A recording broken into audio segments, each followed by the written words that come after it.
ओम नमो भगवते वासुदेवाय। आज से सैकड़ों वर्ष पहले भारतवर्ष में परिवार संयुक्त हुआ करते थे और वह संयुक्त परिवार जब सब एक साथ रहते थे तो अति प्रसन्न और खुशहाल रहते थे। इसका क्या कारण था? ऐसे ही जापान के 200 लोगों का एक संयुक्त परिवार था। उसकी एक सच्ची कहानी सुनिए, बहुत ही शिक्षाप्रद और बहुत ही अच्छी कहानी है। 17वीं शताब्दी में जापान में राजा रानी का राज्य था। उस समय जापान देश के प्रधानमंत्री का नाम ओची सान था। ओची सान जब बूढ़े हो गए तो राजा ने उन्हें रिटायर कर दिया। रिटायर होने के बाद ओची सान अपने गांव में अपने परिवार के साथ खुशी खुशी रहने लगे। उस समय उनके परिवार में 200 सदस्य थे और सभी 200 सदस्य एक ही बड़े विशाल परिवार में बड़े ही प्रेम पूर्वक सौहार्द के साथ रहते थे। सभी सदस्य एक ही घर में एक साथ भोजन किया करते थे। सभी सदस्यों को यथोचित कार्य बांट रखे थे। जिसका अपना अपना काम पूरा हो जाता था, फौरन बिना पूछे ही वह दूसरे के काम में हाथ बटाना शुरू कर देता था। आपस में एक दूसरे पर अत्यधिक विश्वास था तथा प्यार था। यदि कभी कोई सदस्य किसी से कुछ कह देता तो परिवार में अति सहनशीलता के कारण कभी भी कोई एक दूसरे पर नाराजगी या क्रोध नहीं करता था। धीरे धीरे ओची सान के विशाल परिवार के सौजन्य व सौहार्द की कहानी पूरे देश भर में फैल गई थी और लोग उनके इतने विशाल परिवार को इतने सुखपूर्वक जीने की कहानी को बड़ी ही श्रद्धा से सुनते थे।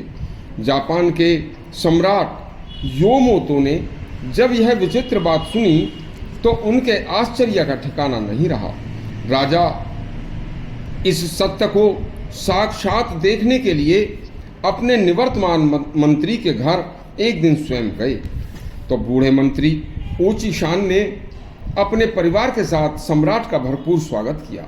राजा ने उनके घर से विदा होने से पहले अपने बूढ़े मंत्री से 200 लोगों के परिवार का एक साथ इतने प्रेम से सौहार्द से रहने का और आपस में कभी कोई झगड़ा न होने का तथा सभी 200 लोगों की सज्जनता के कारण पूरे देश में फैली ख्याति और शोहरत का कारण पूछा। तो सम्राट बोले, हे मंत्री जी, मुझे बताएं कि इतने विशाल परिवार के सभी सदस्यों के ऐसे सज्जनोचित व्यवहार का रहस्य क्या है? सम्राट की बात सुनकर उन्होंने कहा, सम्राट बोले, यह एक आश्चर्यजनक घटना है।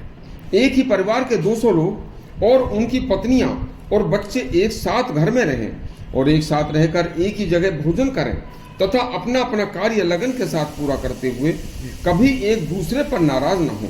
स्त्रियां जबकि कभी कभी आपस में झगड़ा किया करती हैं, लेकिन आपस में क्योंकि स्त्रियां सभी दूर दराज और अलग अलग परिवारों से होती हैं, लेकिन फिर भी कभी उनमें झगड़ा, उनमें मनमुटाव भी नहीं होता। इसका क्या कारण है? मंत्री ओची सान बहुत ही वृद्ध हो गए थे, उनसे ढंग से बोला भी नहीं जा रहा था।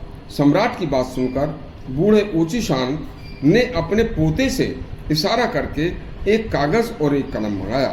कांपते हुए हाथों से ओची सान ने एक कागज पर कुछ लिखा और वह कागज लिखकर सम्राट के सामने रख दिया। सम्राट ने बड़ी ही उत्सुकता से उस कागज को पढ़ा तो उसमें कई बार एक ही शब्द लिखा हुआ था, विश्वास व सहनशीलता। सम्राट ने कागज अपनी जेब में रखा और बूढ़े मंत्री को प्रणाम करके एक बहुत बड़ी शिक्षा लेकर वहां से चला गया।